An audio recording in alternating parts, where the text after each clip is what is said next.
కొత్త బిజినెస్ కోసం ఆలోచిస్తున్నారా? ఈజాన్ డిస్ట్రిబ్యూషన్ కోసం కాల్ చేయండి 9154729854.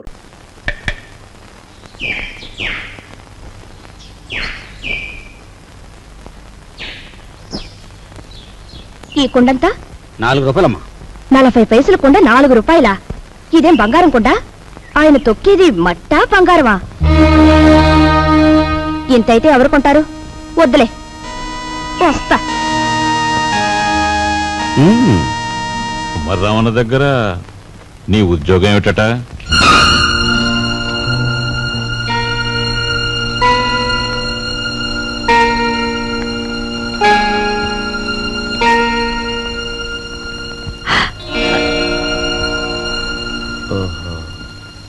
మాట్లాడమే. కుమారరామన్న దగ్గర నీ ఉద్యోగం ఏమిటి? మట్టి తొక్కటం, అతను తయారు చేసిన కుండల్ని ఎండలో ఆరబెట్టడం, కాలిన కుండల్ని బండి మీద సెంటర్కి చేర్చడం. అది.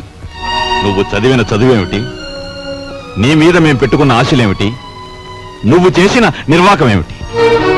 అతను నన్నేమీ అప్లికేషన్స్ పెట్టమనలేదు, పోస్టల్ అడ్రస్ జత చేయమనలేదు, వెధవ ప్రశ్నలు వేసి ఇంటర్వ్యూ తీసుకోలేదు, రికమెండేషన్ తెచ్చావా అడగలేదు, లంచం ఇస్తావా అడగలేదు. నన్నుగా గౌరవించి నాకు ఈ ఉద్యోగం ఇచ్చాడు. కానీ నీ పెద్ద కొడుకు మట్టి తొక్కుతున్నాడంట గాని ఊరంతా మీ నాన్నగారిని అడుగుతుంటే ఆయనకెంత నామోషిగా ఉంటుందో ఒకసారి ఆలోచించావా? అమ్మా, ఎటువంటి వంశంలో పుట్టాడు, ఎటువంటి మహారాజుకి మనవడని పెంచుకున్నాడు. అసలు నేను చెప్పేది ఏంటంటే,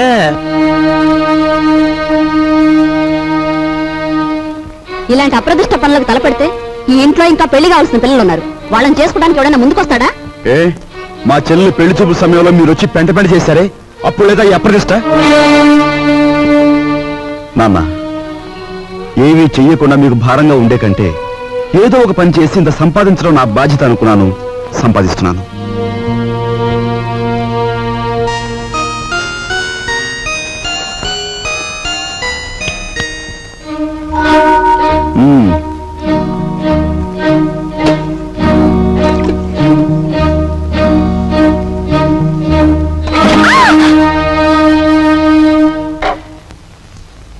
అక్కడ మట్టి తొక్కుతున్నట్టు ఇంట్లో ఎందుకు చెప్పు? అందరూ బాధపడతారనుకున్నప్పుడు మీరెందుకు ఆ పని చేయాలి? చేశారే అనుకోండి, ఆ సంగతి చెప్పకుండా ఎందుకు దాచిపెట్టాలి? మా అమ్మా నాన్నల విషయం తెలిసిన, మా ఇంటి పరిస్థితి తెలిసిన నువ్వు ఇలా మాట్లాడు. మా ఇంట్లో సంపాదించేది మా నాన్న ఒక్కడు, తినేవాళ్ళు 10 మంది. ఆయన సంపాదించే ప్రతి రూపాయి వెనుక ఆయన పడే కష్టం, ఆవేదన నాకు తెలుసు కాబట్టే ఆయనకి ఈ విషయం తెలియకుండా దాచిపెట్టాను. కట్నం ఇవ్వలేదన్న నెపంతో ఒకవైపు నుంచి మా మావయ్య బాధ పెడుతుంటే మరోవైపు నుంచి అప్పులు వాళ్ళు బాధిస్తున్నారు. ఇలా ఇంటా బయట అనేక బాధలతో నలిగిపోతున్న మా నాన్నగారికి ఒకరోజు దారిలో 5,000 రూపాయలు దొరికాయి. మొత్తం తీసుకెళ్లి పోలీస్ స్టేషన్లో అప్పగించాను. దానిలో ఒక్క రూపాయి కూడా నేను ముట్టుకోలేదు. ఒక్క రూపాయి కూడా నేను ముట్టుకోలేదు. ఒక్క రూపాయి కూడా. ఏమండి, అసలేం జరిగిందండి? లలిత, నువ్వు ఎన్నోసార్లు నన్ను ధర్మరాజు ధర్మరాజు అంటూ ఉంటావు. కానీ ఇవాళ నీ ధర్మరాజు దొంగతనం చేశాడు. మీరు దొంగతనం చేశారా? అవును లలిత, అందులో 10 రూపాయలు కాజేశాను. ఏమండి, ఎందుకు తెలుసా? మన అబ్బాయి ఉద్యోగానికి అప్లికేషన్ పెట్టడానికి. ఎన్నడూ రాని ఉద్యోగం ఈసారైనా వస్తుందేమోనన్న ఆశ. లలిత, ఇంకెప్పుడు నన్ను ధర్మరాజు అని పిలవకు. లేదండి, ఇప్పుడు మీరు నిజంగా ధర్మరాజు. అశ్వత్థామాత కుంజరహ అని ధర్మరాజు అంతటి వాడు అబద్ధం ఆడాడు. అది ఆపద్ధర్మం లలిత. ఇది ఆపద్ధర్మమేనండి. మన బిడ్డ కోసం మీరు చేసింది ఆపద్ధర్మమే. మా అందరి అవసరాలు తీర్చడానికి అంకితమైపోయిన మనిషి మా నాన్న. అలాంటి మనిషి కోసం నేను మట్టి తొక్కడమే కాదు, ముష్టెత్తుకైనా సరే మా ఇంటి బాధ్యతను కొంతవరకైనా స్వీకరించాలా లేదా? ఇప్పుడు చెప్పు, నేను చేస్తున్న పని తప్పంటావా? ఆ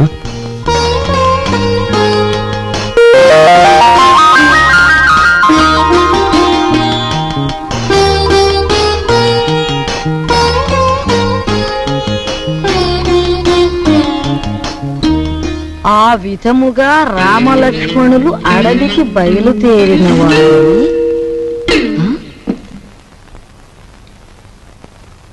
ఏంటబ్బా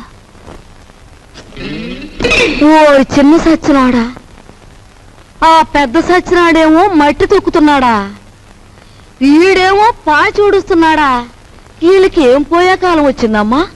ఇంతకీ నేను పని మనిషిని ఎందుకు పెట్టట్టు? అబ్బాయ్, ఏటమ్మా? నువ్వు ఆఫీస్కి వెళుతున్నావల్లే ఉంది. పెళ్లి దగ్గరకు వచ్చింది కదా, పనులన్నీ తొందరగా జరగాలి. అప్పడాలు చెయ్యాలి, వడియాలు పట్టాలి. ఓ 400 ఉంటే అమ్మాయికి ఇవ్వు. అమ్మా, ఆఫీసులో లోన్కి అప్లై చేశాను, అది రాగానే ఇస్తాను. అదేమిటన్నయ్య, అయ్యవారు వచ్చే వరకు అమావాస్య అవుతుందా? తెలిసిన వాళ్ళ దగ్గర ఏ చేబదులో తీసుకుని ఈ పని కాస్త జరిపించు. వెళ్ళిదు.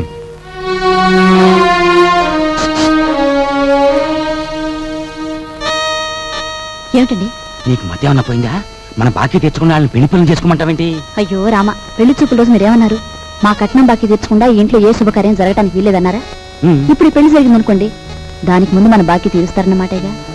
అమ్మని, నువ్వు అసలు రాజకీయాల్లో దిగాల్సిన దానివే, పొరపాటున అనగట్టుకున్నావు. సమయానికి వచ్చారే పిల్లలారా, మీ పెళ్లి పనులు మేము అందుకోవద్దు. అలాగే మా ఇంట్లో పనులు కూడా. రండి రండి. అమ్మా, ఇదిగోనమ్మా నా మొదటి జీతం.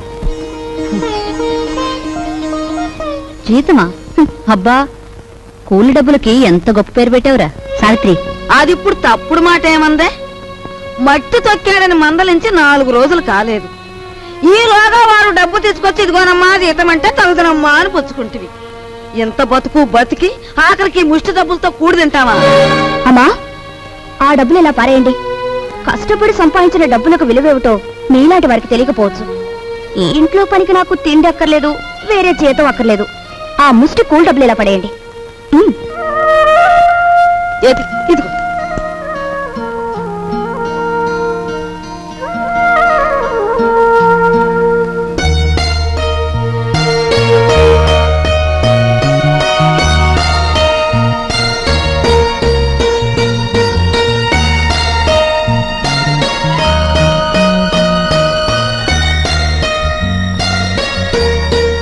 భార్యాభర్తల మధ్య ఉండవలసిన అవగాహన చూపించు. నువ్వు ఈ ఇంటికి పని మనిషివైనా నాకు నా మనిషివి.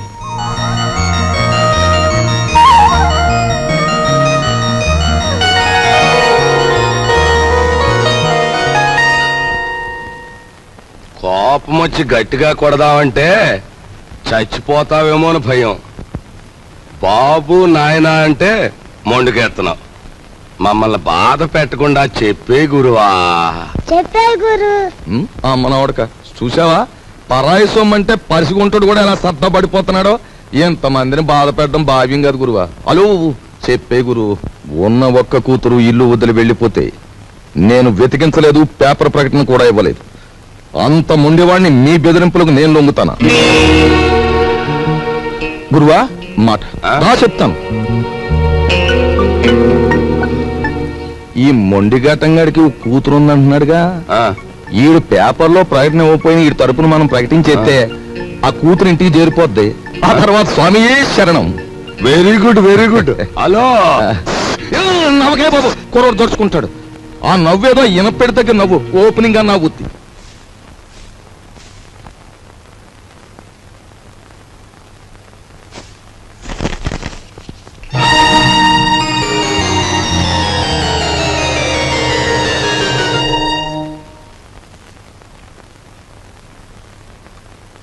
ఇదేమిటండి, నా చేతి గాజులు లెక్క పెడుతున్నారు?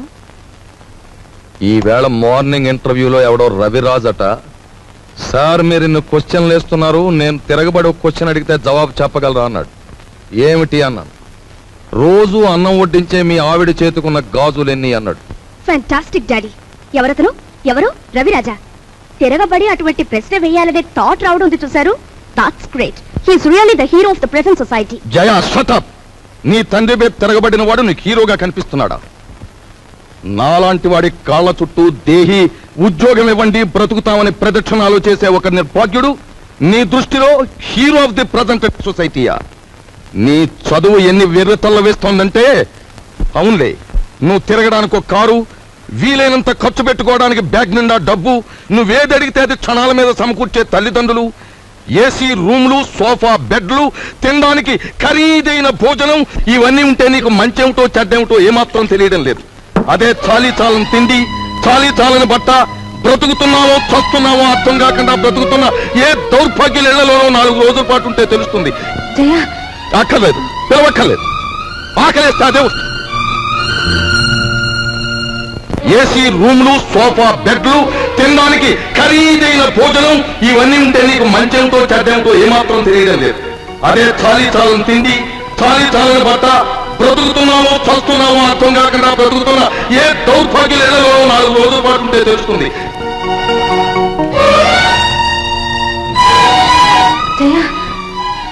అక్కర్లేదు, పిలవక్కర్లేదు.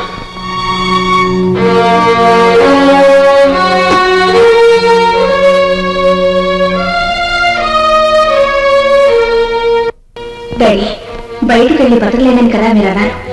అలా బతకలేని నిరూపించుకున్న రోజునే తిరిగి మిమ్మల్ని కలుస్తాను.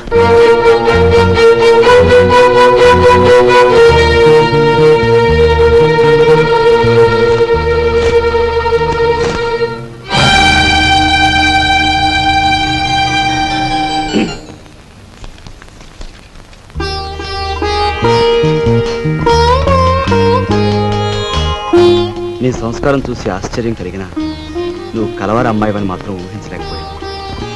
పేపర్లో నీ ఫోటో చూశాక నువ్వు ఇంట్లోంచి పారిపోయి వచ్చావని అర్థం. నువ్వు ఇక్కడే ఉన్నావని మీ నాన్నగారికి ఫోన్ చేశాను. నిజానికి మీలాంటి గొప్పవాళ్ళు ఉన్న ఈ ఇంట్లో మా అమ్మాయి మీ అందరి మన్ననలు పొందింది అంటే అందుకు నాకెంతో ఆనందంగా ఉంది.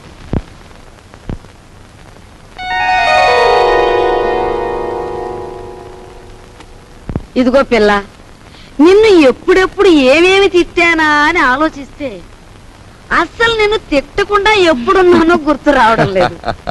ఏమో అనుకోకమ్మా. అంత మాటలు అవసరం లేదు మామగారు. నేను ఎక్కడున్నా ఈ ఇంటి ఆడపిల్లని. నన్ను ఈ ఇంటి మనిషిగా మీరందరూ ఒప్పుకుంటే నాకదే 10,000.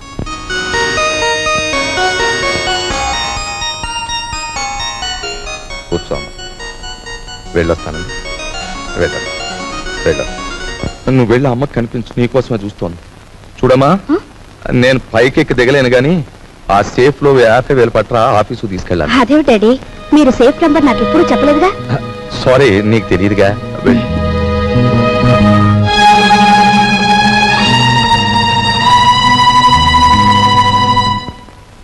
ఈ కాంబినేషన్ పెళ్ళానికి చెప్పక కూతురికి చెప్పక మరి ఎవరికి చెప్పాడు? అబ్బా, స్వామియే శరణం.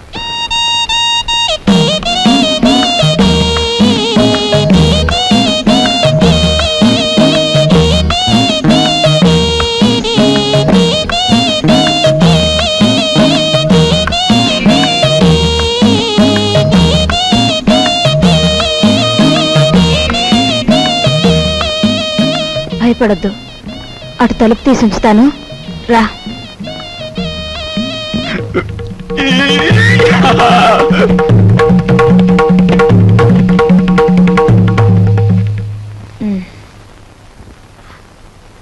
ఏమిటి మీ చేతిలో?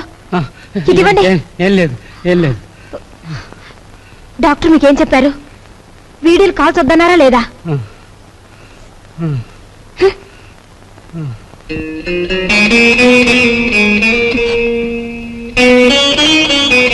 సారీ.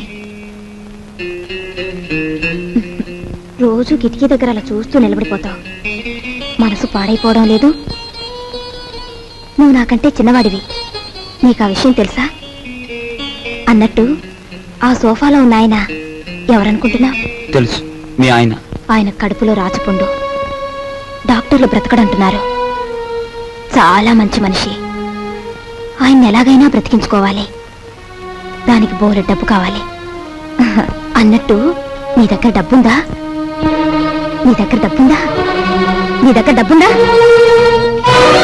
నిన్నేరా అడిగేది. నీ దగ్గర డబ్బుందా? నేను డబ్బు కోసం వ్యభిచారం చేస్తున్నాను.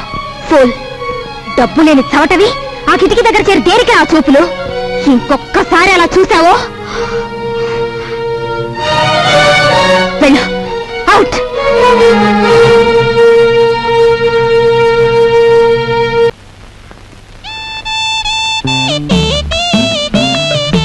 అరే, మీ నాన్నగారు పోయాక నువ్వు మీసం ఉన్న మగాడివైపోయావే. అన్నట్టు మీ ఇంట్లో డబ్బు పోయిందని విన్నాను. నా కోసం నువ్వే ఆ డబ్బు తీసుంటావు. ఏది ఆ డబ్బు? చెప్పు. ఆ డబ్బు నీకిద్దామని తీశాను. ఆ రాత్రి మరెవరో నా దగ్గర నుంచి కాజేశారు. ఒక ప్రాణాన్ని నిలబెట్టడానికి నేను వ్యభిచారం చేస్తే నువ్వు వ్యభిచారం కోసం ఒక ప్రాణం తీసేశావు. నా బ్రతికే చండాలం అనుకుంటే నువ్వు నాకంటే చండాలుడివి. నేను ఈ ఇల్లు ఎందుకు ఖాళీ చేస్తున్నానో తెలుసా? నీ నీతి మాలినతనాన్ని భరించలేక. వెళ్ళు.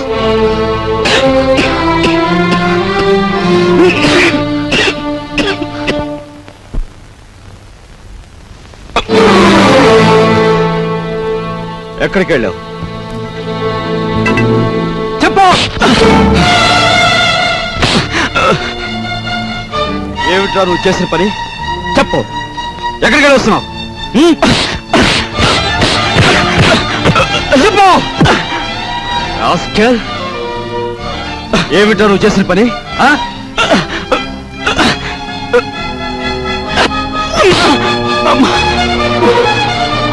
చెప్పరా రాస్కెల్, చెప్పు. బాబు, పెద్దలేదురా నీకు? మీ నాన్నగారు పోయి పట్టుమని 10 రోజులు కాలేదు. ఏం చేశాడని వాడిని అలా కొడుతున్నావు?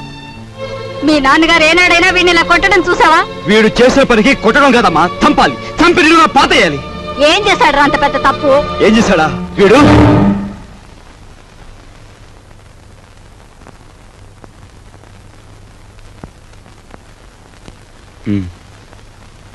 బాబు, వీడిని తమ్ముడురా. తప్పు చేస్తే శిక్షించాల్సిందే. కాకపోతే ఆ సమయంలో వీడిని తమ్ముడని మాత్రం గుర్తుంచుకుంటే చాలు. పదరా.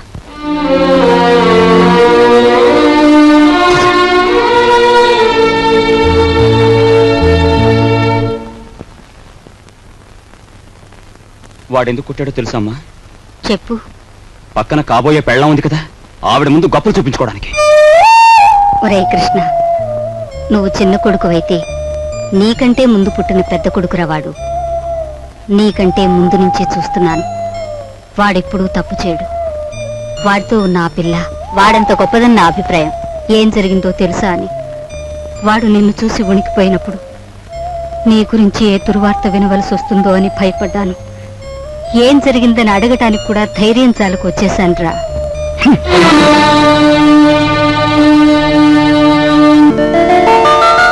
ఈమె నా చెల్లెలు. ఇల్లు వదిలి వచ్చేసింది.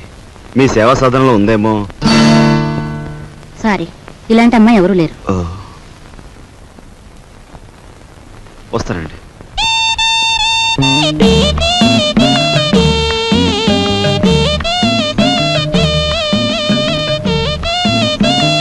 ఇలా రా. వస్తున్నా. నీ చూపులోని ఆకలి నాకు అర్థమైంది. నీకేది కావాలన్నా నేను ఉపయోగపడతాను, అలాగే నాకేది కావాలన్నా నువ్వు ఉపయోగపడాలి. ఇక్కడ ఫ్రెండ్షిప్ కి అది కండిషన్. ఓకే? రాజు, నువ్వేవి అనుకోనంటే ఈ డబ్బుతో నీ అప్పులన్నీ తీరిస్తే ఎలా ఉంటుంది? స్నేహితురాలుగా నేనేం చేయాలో, ఏం చేయగలను నాకేం అర్థం కావటం లేదు. నీ అభిమానం, ఆత్మబలం అండగా ఉంటే నాకంతే చాలు. పద.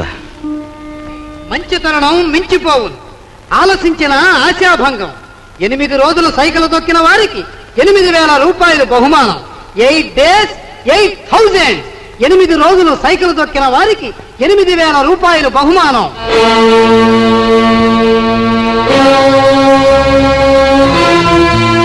రాజు, అప్పులు తీర్చడానికి నువ్వు సైకిల్ తొక్కుతున్నావట. మనలాంటి కుటుంబాల్లో పుట్టి ఇలాంటి పనులు చేస్తే ఎంత పరువు తక్కువగా ఉంటుందో ఆలోచించు. నేను చాటుగానో సన్నాసి బుద్ధితోనో దొంగతనం చేస్తున్నాను అనుకో. లేదా కన్నవాళ్ళనే వెన్నుపోటు పొడుస్తాను అనుకో, లేదా అప్పుల చేత పంచాయతీ జరిపించాను అనుకో, అప్పుడు నేను 10 మంది చేత చీ అనిపించుకునేవాడు అవుతాను. ఏమిటా నువ్వు మాట్లాడేది? మొన్నటికి మొన్న కుమ్మరాడి దగ్గర కూలిపిని కొప్పుకొని ఈ ఇంటి పరువు మీద పెద్ద బండ పడేస్తావు. ఇవాళ మీ నాన్న చచ్చిపోయాక ఆగు, ఇప్పుడు నువ్వేమిటి మాట్లాడింది? మా నాన్న చచ్చిపోయాడా? ఆ మాట నువ్వంటున్నావా? నువ్వు ఏమిట్రా అది? ఆవిడ అలా రెట్టిస్తున్నావు. మరి చూడమ్మా, నాయనమ్మా నాన్న చచ్చిపోయాడు అంటుంది, అత్తయ్య అంటుంది. అసలు అసలు నాన్న చచ్చిపోవడం ఏంటమ్మా? Non sense. నాన్న చచ్చిపోలేదు. నో, నాన్న చచ్చిపోలేదు. మనందరం కలిసి ఆయన చంపేశాం. అవునమ్మా, నిర్దాక్షిణ్యంగా కాలు రాసి చంపేశాం. కొండంత మనిషిని చాదస్తుతో కొందరు, స్వార్థంతో కొందరు, ఇలా అందరూ కలిసి ఆయన చంపేశాం. ఏ చంపలేదా? ఒక్కసారి మీరందరూ గుండెల మీద చేతులు వేసుకుని ఆలోచించండి. ఆయన జీతం నెలకు 500 రూపాయలు, కేవలం 500 రూపాయలు. తాహతకు మించిన కోరికలు కోరి మనందరం కలిసి ఆయన చంపేశాం. He was successfully murdered by all his family members. నోరుంది కదా అని తప్పులు పడుతున్నారు. నేను చేస్తున్న ఈ పనిలో ఓ పవిత్రమైన ఆశయం ఉందే తప్ప ఇదేం పరువు పోయే పని కాదని నాకు బాగా తెలుసు. మీరు ఒప్పుకున్నా ఒప్పుకోకపోయినా ఈ పని నేను చేసే తీరు.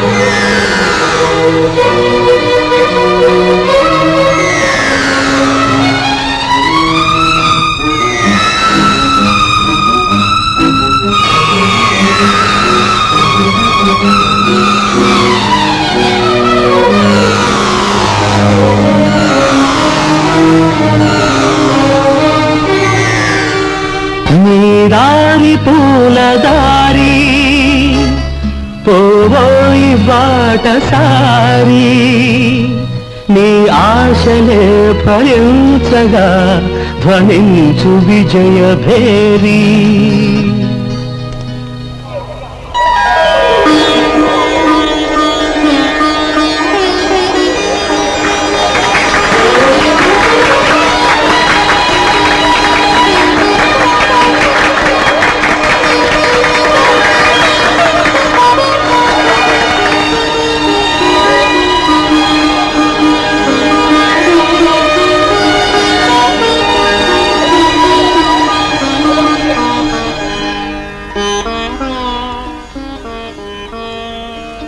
ఇవాళ నీ కొడుకు ప్రయోజకుడైనందుకు ఇప్పుడు నువ్వు ఉంటే ఎంత ఆనందించబడివిరా.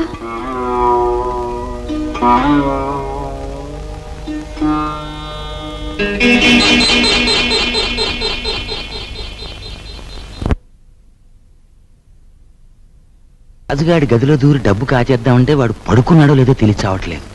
పడుకున్నాడని దగ్గరికి వెళ్ళామనుకో, వాడు బాంబుల పేర్లా పేల్తాడు. అసలు ఈ గొడవంతా దేనికి? నువ్వు మీ ముసల్దాన్ దగ్గరికి వెళ్ళి కుక్క పెట్టి ఒక ఏడుపేడు, ఆవిడే కాచేసుకొచ్చి మనకిస్తుంది.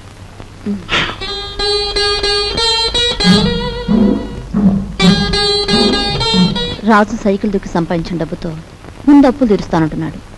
మమ్మల్ని మాత్రం ఆగమంటున్నాడు. వాడు సైకిల్ తొక్కుతానంటే మనం అందరం వాడిని కాదన్నాం. ఇప్పుడు ఆ డబ్బు మనం కావాలంటే ఏం బాగుంటుందమ్మా? అందుకే వాడి చేతుల నుంచి మనం తీసుకోము. మరి నువ్వు ఆ గదిలోకి వెళ్తావు, ఎవ్వరికి అనుమానం ఉండదు. ఆ డబ్బు నువ్వు తెస్తావు.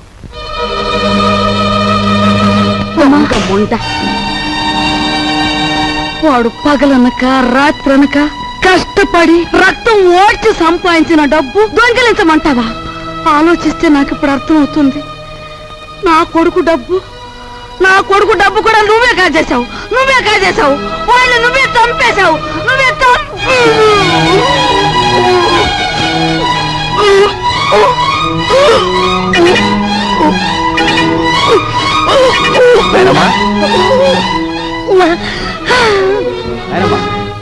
ఏమైంది? బాబు ఏమైందమ్మా? ఎందుకు కేకలు పెట్టావు? నాయనమ్మా ఏం నాయనమ్మా? ఏం లేదు బాబు, ఏదో పీడకలు వచ్చింది. మీ నాన్న గుర్తుకొచ్చాడయ్యా. సరే ఊరుకో.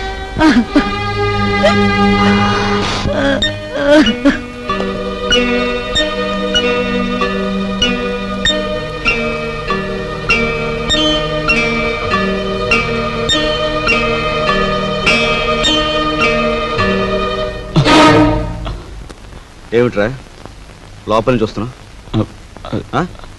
ఏమిటి?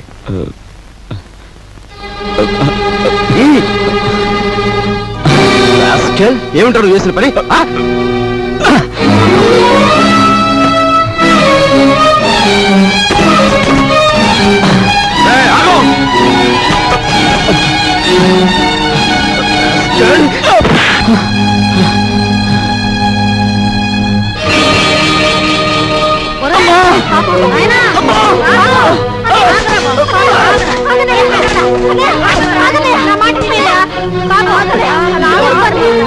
ఏం చేస్తా తప్పలేదమ్మా. అమ్మా వదలమ్మా, మీరు కూడా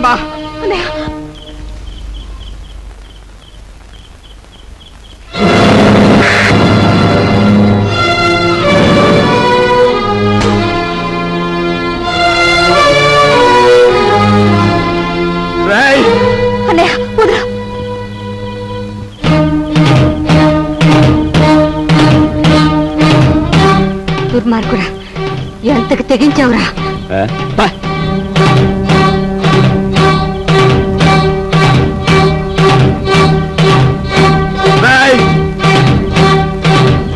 తప్పు చేస్తే శిక్షించాల్సిందే. కాకపోతే ఆ సమయంలో వీడిని తమ్ముడని మాత్రం గుర్తుంచుకుంటే చాలు. తమ్ముడు ఎవడ్రా నీకు తమ్ముడు? ఒక సిగరెట్ వెలిగించినంతసేపు లేదు నీ పెద్దరికం, ఒక దమ్ము లాగినంతసేపు లేదు నీ పెద్దరికం. అందుకోసం నువ్వు ఎగిరిపడిన అవసరం లేదు. ఏమిటి నీ గొప్ప? నాన్న చచ్చిపోయి 4 రోజులు కాలేదు, రకరకాలుగా అధికారం చలాయించాలని చూస్తున్నావు. నీ పెద్దరికం నాకు అక్కర్లేదు. సచ్చినాడా ముసలిముండా. ఐఎమ్ సారీ, నీకు మర్యాద ఇవ్వాలి కదూ. చూడు మిస్టర్, నీకు ఎవరి పెద్దరికం అక్కర్లేదనుకుంటే ఈ ఇంట్లో నుంచి తక్షణం బయటకు వెళ్ళిపోవచ్చు. నేను ఇంట్లోంచి వెళ్ళిపోవాల్సి వస్తే ఏం జరుగుతుందో తెలుసా? నువ్వు ఈ ఇంట్లో ఉండాలంటే ఏం చేయాలో తెలుసా? తెలుసు. నిన్ను అన్నా అని గుర్తించాలి, నువ్వు తంతే పడుండాలి. అంతేకాదు, దున్నపోతులా తింటూ కూర్చోకూడదు. కాయ కష్టం చేసినా సరే సంపాదించాలి, అప్పుడే నీకు తిండి. ఓహో, సంసారం సవ్యంగా సాగాలంటే ఇంట్లో అందరూ కష్టపడాలి, అలాగే ఇంటి పరువు కాపాడాలంటే అందరూ కలిసి ఉండాలి కదూ. నీకు గుణపాఠం చెప్పడానికి నేను బయటికి వెళ్ళాలి, వెళ్తాను. Good by.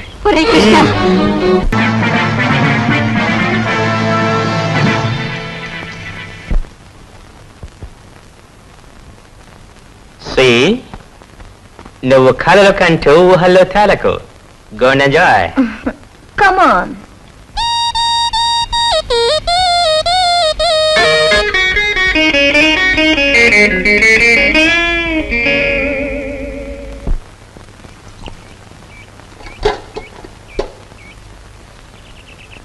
వెధముఖాలని వెధముఖాలు. పొద్దున్న లేచి ఏ వెధముండ ముఖం చూశాను. గుమ్మం తగిలి తలంతా బొప్పి కట్టింది. ఎవరినే వ్యధముండలంటున్నావు? నిన్ను కాదులే. నువ్వెవరినంటున్నావో నాకు తెలిసే. కొందరు మొగుడు చచ్చి వ్యధముండలవుతారు, మరి కొందరు మనసు చచ్చి అవుతారు. భూదేవి లాంటి మీ వదిన్ని పట్టుకుని వ్యధముండ అన్నందుకు అక్షరానికి ఒక శిక్ష విధిస్తాడా దేవుడు. ఏమిటి నువ్వు అనేది? నేను అన్నదేమనే తప్ప? తప్ప తప్పున్నారా? మొగుడు చచ్చి అత్తారింటి నుంచి పుట్టింటికి వస్తారే కాని నీలాగా మొగుడుతో పాటు పుట్టింట్లో తిష్ట వేసి ఇంటి దొంగల్లాగా కన్నాలు వేసేవాళ్ళు వాళ్ళకంటే నికృష్టులని తెలుసుకోవే.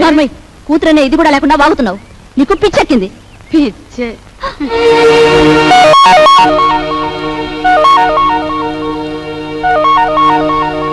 రా అమ్మా రా, సమయానికి వచ్చావు.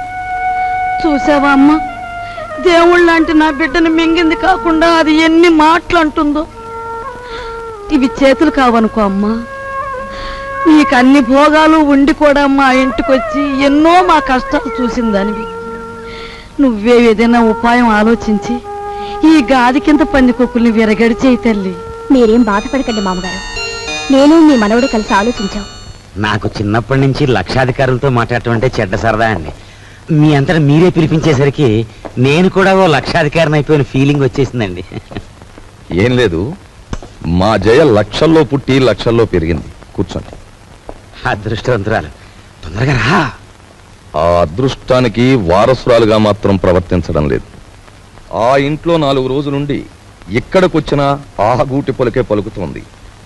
నిజానికి ఆ ఇంట్లో డబ్బు యొక్క విలువ తెలిసింది మీ ఇద్దరికేనన్న అభిప్రాయం. అంచేత మీరిద్దరూ ఇక్కడే 4 రోజుల పాటు ఉండి మా జైకి డబ్బు యొక్క విలువేమిటో కాస్త తెలియజెప్పండి. మీ ఇంట్లో సెటిల్ అయిపోయి మీ అమ్మాయికి డబ్బు గురించి చెప్పడం అంటే కాశ్మీర్లో పుట్టి పెరిగిన వాడికి ఐస్ మొక్కల గురించి చెప్పినట్టు ఉంటుందండి. సరే, మమ్మల్ని ఎప్పటి నుంచి రమ్మంటారో చెప్పేయండి. ఈవేళే వచ్చేస్తే చాలా సంతోషిస్తాను.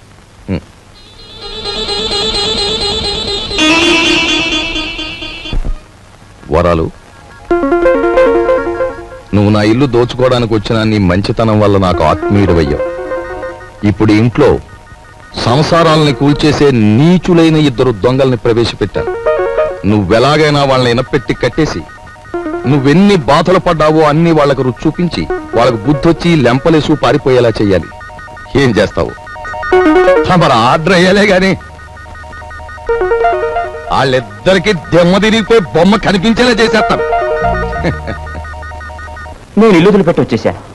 మొన్న 8 రోజులు సైకిల్ తొక్కి డబ్బు సంపాదించిన దగ్గర నుంచి మా అన్నయ్య ఎలక్షన్లో గెలిచిన ఎన్టీ రామారావు అనుకుంటున్నాడు.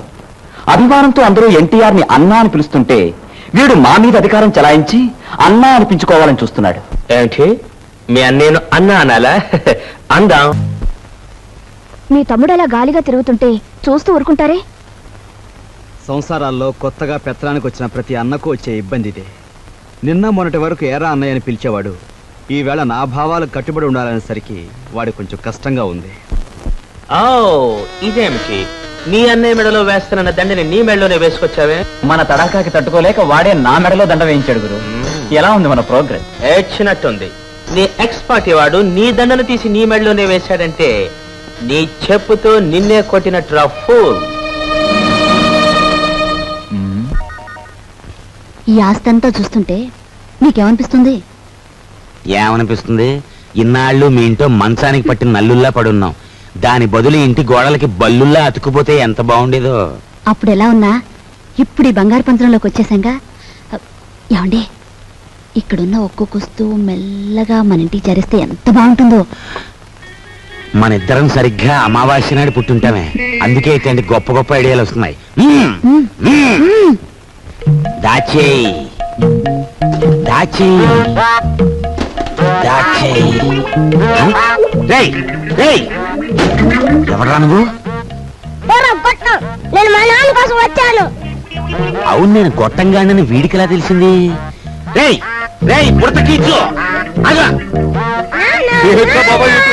పెట్టరా, నువ్వు ఇక్కడికి వస్తే నా పేరు వరాలని భుజంగరావు కాదని అందరికీ తెలిసిపోద్ది. మరప్పుడు చిల్లరలాగా వస్తుంది. ఇదిగో బాబా, ఇదిగో ఈ డబ్బులు తీసుకుని నువ్వు వెళ్ళు వెళ్ళు. డూప్లికేట్ భుజంగరావు గారికి నమస్కారం. డూప్లికేట్ భుజంగరావు ఏమిటి? Non sense. డోంట్ టాక్ అంటే డోంట్ టాక్. తారు డబ్బాలో ముంచిన కుక్క పిల్లలా ఉన్న ఈ కర్రి నా కొడుకు, నీ కొడుకు, అవునా కాదా? ఈ ఇనపెట్లో ఉన్న డబ్బంతా కాజేయాలని వచ్చావు, అవునా కాదా? మీరు విన్నది నిజమే. ఏదో పిల్లలు గలవండి, కావాలంటే ఓ అనావాట ఇచ్చుకుంటాను. అనావాటనా? కొట్టానంటే కొత్తిమీర చట్నీ అయిపోతుంది నీ మోఖం. హలో, నన్ను ఇక్కడికి పంపించిన మా బాసు నాకు ₹10 వాటా ఇస్తా అన్నాడు. కావాలంటే నా వాటాలో 50-50 పావల వాటా ఇచ్చేస్తాను.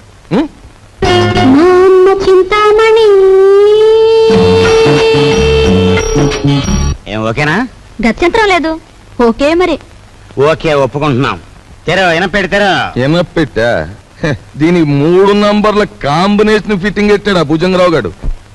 సరే, ఆ నెంబర్ల ఫిట్టింగ్ ఏదో నేను వారం రోజుల్లో తేల్చేస్తాను, నువ్వు వెళ్ళు.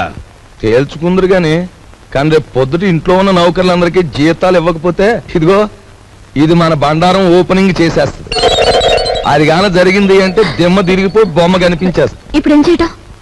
ఈ గన్నం గడిచి బయట పడాలి అంటే ఈవిడ ఒంటి మీద ఉన్న నగలన్నీ రేపు అమ్మేసి ఇంట్లో ఉన్న నౌకర్లందరికీ ముందు జీతాలు ఇచ్చే. అమ్మో నా నగల నేనివ్వను. పర్వాలేదులేదే, ఈ గండం కాస్త గడిచిపోతే ఆ తర్వాత మనకి లక్షలకి లక్షలు వస్తాయి. నీ దగ్గర ఉన్న నగలన్నీ ఇచ్చేయి. సరే, నేను మెల్లిగా ఒక్కోటి ఒలుచుకొచ్చి మీకు ఇస్తాను. పద పద.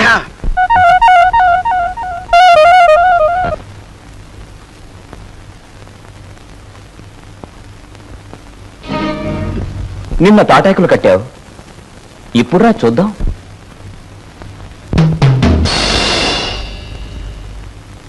ఇక్కడ కొట్టుకుంటే అమ్మ వాళ్ళకి తెలుస్తుంది, కంగారు పడతారు, బయటికి పోతారు.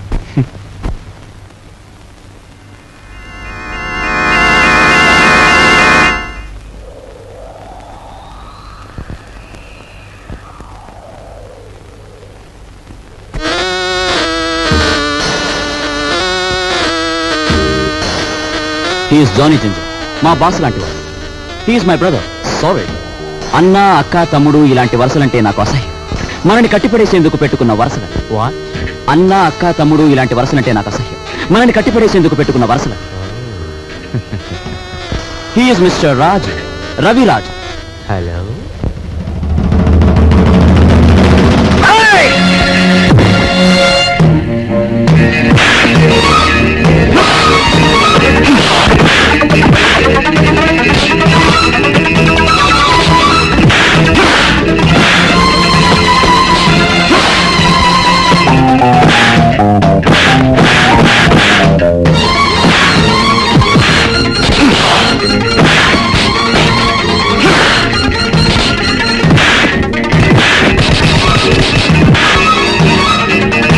ఏమిటి జింజర్ భాయ్, మన వాళ్ళలా దెబ్బలు తింటున్నారు? కొట్టి రావడానికి కాదు, వాళ్ళని పంపించింది అతనికి సాలి రావడానికి.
ఓ దున్నపోతుల బండి మాట్లాడుకుని వీళ్ళందరినీ హాస్పిటల్కి తీసుకెళ్ళా. ఖర్చు కొంచెం.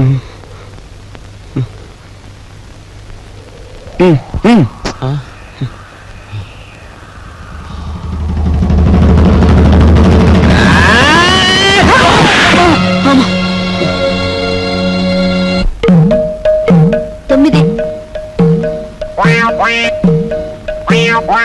7,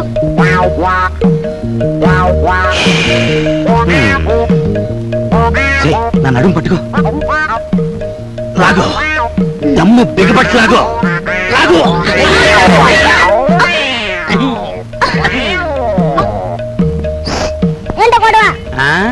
మేమిద్దరం చెడుగుడు ఆడుకుంటున్నాం రా పిల్ల నా కొడక. పడక పడక.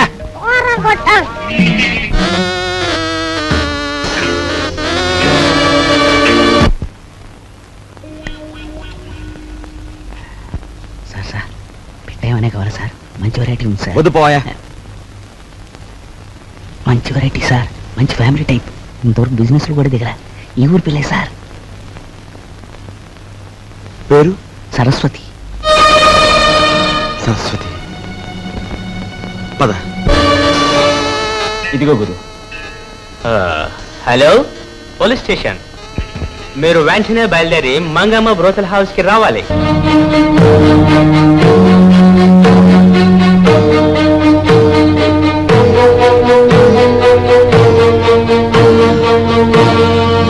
ఈ ఊరి పిల్ల నవే. ఆ అమ్మాయి ఏది? సరస్వతి ఫ్యామిలీ గర్ల్, ఇంకా వ్యాపారంలోకి దిగలే. మంచి హుషారైన పోలీసు.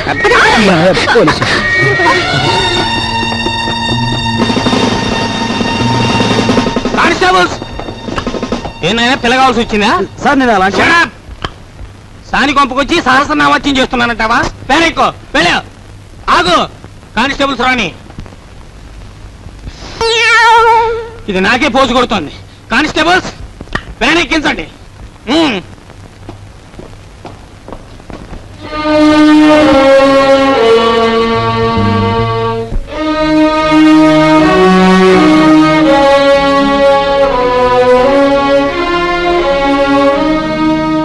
బాబు,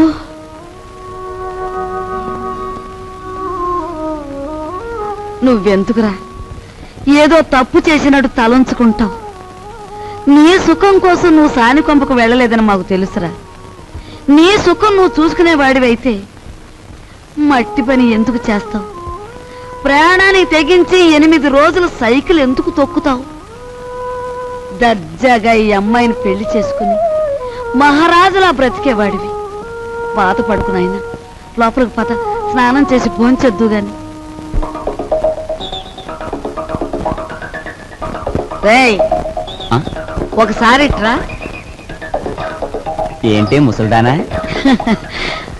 బాలే దర్జాగా ఉన్నావురా. చూసావా నా దర్జాకి మీ దరిద్రానికి మధ్య ఎంత అడ్డుగోడుందో?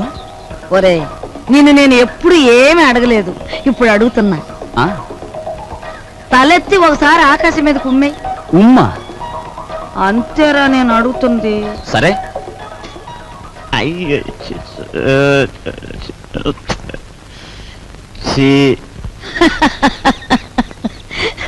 ఒరే, ఆకాశం మీద ఉమ్మేయడానికి ప్రయత్నిస్తే అది ఆకాశం మీద పడదు సరికదా, తిరిగి వచ్చి నీ ముఖానే పడుతుందని తెలుసుకో. పరువు కోసం ప్రాణాలొడ్డే నీ అన్నని ఇంటి పరువు తీసుకెళ్లి పెంట మీద పెట్టి నువ్వు ఏమి చేయలేవని తెలుసు. ముసలిముండా. ఒరే, దర్జాకి దరిద్రానికి మధ్యలో ఈ ఇనుప చెవులు అడ్డుగా ఉన్నాయి.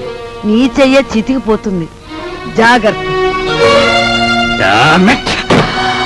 జీతాలు ఇవ్వాలి, గీతాలు ఇవ్వాలి అంటూ నా ఒంటి మీద నగలన్నీ ఒలిచిపోయావు. ఇంకా ఇమ్మంటే నా ప్రాణాలు తప్ప మరేమి లేవు. అనుకున్న ప్రకారం జీతాలు ఇవ్వకపోతే ప్రాణాలు దక్కవు, పరువు దక్కదు. లక్షల బీరువాలో వచ్చేయాలంటే ఏలు పెట్టాలి మరి. ఇదిగో, లేకపోతే మీరు రాజులాగా సైకిల్ పని అన్న దొక్కు. 8,000 వస్తాయి. 8,000. 8,000? చింతామణి దండ కూడా వేయి.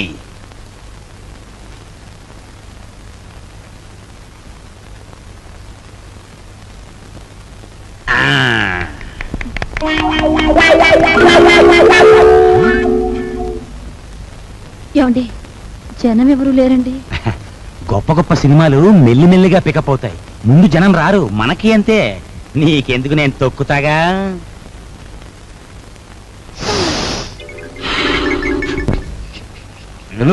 రావయా, రిబ్బన్ కట్టింగ్ టైం అయింది. రే, రికార్డు పెట్టా. జయము నిశ్చయమురా, భయము లేదురా, దంకు గొంతు లేక ముందు సాగి పొమ్మురా.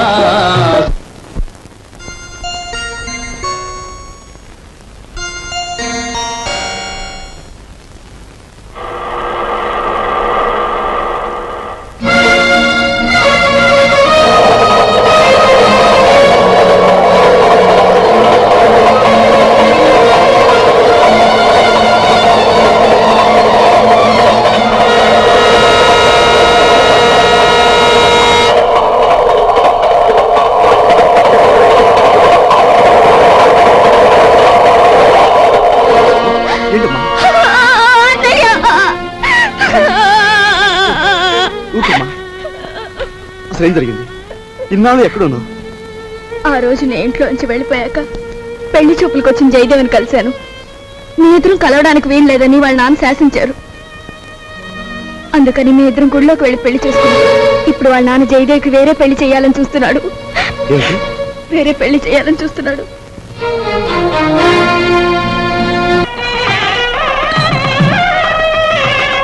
రండి బాబు గారు. పెళ్లి కూతురు తండ్రినే ఉండి పోలీసు డ్రెస్సులో వచ్చినందుకు క్షమించాలి. నా కూతురు పెళ్లి అయినా నేను డ్యూటీ నుంచి రిలాక్స్ కాను. నేరస్తుని పట్టుకోవడంలో నేను ఇప్పుడు ఎవర్ రెడీ బ్యాటరీ లాంటి వాడిని దేశానికి తెలియాలి. That's why this dress. ఏ డ్రెస్ లో ఉన్నా మీరు నా కాబోయే వియ్యంకులు, అది నా సంతోషం. మీకు సంతోషం అయితే మాకు సంతోషమే.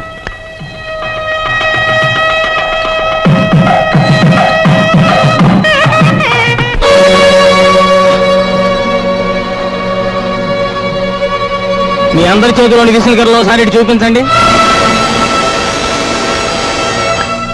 బావగారు వీడొట్టి దగాకోరు, వీడిని నమ్మొద్దు. ఏవో దొంగ ఫోటోలు వచ్చేసి నన్ను అల్లరి చెయ్యాలని. బాబు, మీలాంటి వాళ్ళందరూ చేరి వాడిని దగాకోరుగాను దగులు బాజీగాను తయారు చేస్తున్నారు. వాడు దగాకోరే, మరి ఇదేదో మోసం బావగారు. మా అబ్బాయి ఇంతవరకు ఎవరిని పెళ్లే చేసుకోలేదు. అసలు ఈ అమ్మాయి ఎవరో మాకు తెలియదు బావగారు.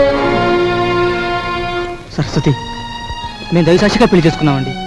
మా ఇష్టం లేకుండా బలవంతంగా ఈ పెళ్లి జరిపిస్తున్నాడు మా నాన్న. సరదాగా దండలు మార్చుకున్నంత మాత్రాన అది పెళ్ళవుతుందా? సరదాగా దండలు మార్చుకోవడం కాదు, కొంతకాలం కాపురం కూడా చేశారు. కాపురం చేస్తున్న భార్యాభర్తలను విడదీసి వాళ్ళకి మరో పెళ్లి చేయడం నేరం. దానికి ఈ క్షణంలో మిమ్మల్ని అరెస్ట్ చేయగలరు, తెలుసా? అది కాదు బావగారు. మీరు పెళ్లి కొడుకు తండ్రిగా ఇక్కడ ఉండాలి అనుకుంటే వీళ్ళిద్దరికీ పెళ్లి జరిపించండి, లేదా మిమ్మల్ని జైలుకి పంపించాల్సి వస్తుంది. అమ్మాయి, మీరిద్దరు వెళ్ళి పీటల మీద కూర్చోండి.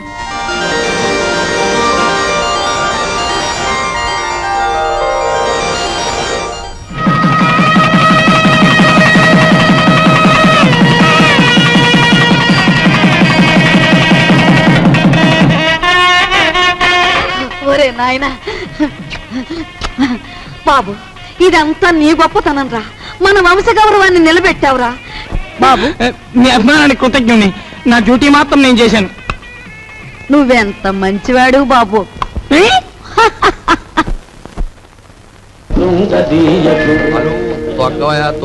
హలో తక్కరా.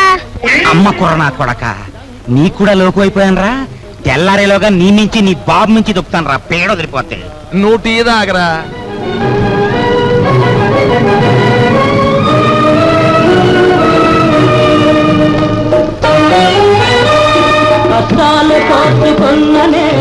సావిత్రి, నీ మొగుడికి నిద్రమత్తు పోయి హుషారుగా సైకిల్ దొక్కి పందెం గెలవాలి అంటే ఒకే ఒక పద్ధతి ఉంది. నేను చెప్పినట్టు వింటావా? ఏమిటో చెప్పండి, చేస్తాను. ఏం లేదు, సాచి లెంపకే కొట్టి.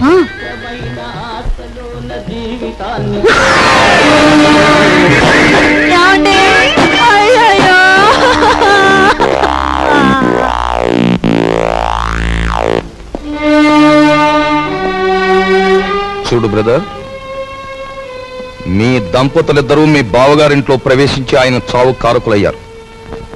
అందుకే మిమ్మల్ని ఇక్కడికి పిలిపించాను. ఇక్కడ మా ఇంట్లో మా సంపదను దోచుకోవడానికి మీరెన్ని ప్రయత్నాలు చేశారో సాక్ష్యాధారాలున్నాయి. వాటితో మా అమ్మాయి మిమ్మల్ని పోలీసులకు అప్పగించగలదు. కానీ అలా చేస్తే పోయేది ఆ ఇంటి పరువే గనక అలా చేయదలుచుకోలేదు. ఆ నగలివు.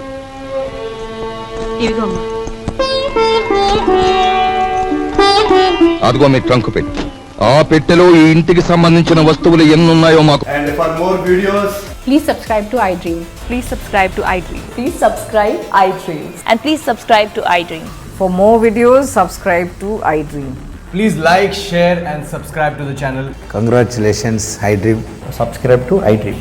Subscribe to iDream. So subscribe to iDream Media. iDream ki iDream team andarki huge congratulations. Please subscribe iDream Media. Please subscribe to iDream. Subscribe iDream. Please subscribe to iDream. iDream అంటే నా కళల ఛానల్ సబ్స్క్రైబ్ చేసుకున్న నోరు తిరుగుతలేదు.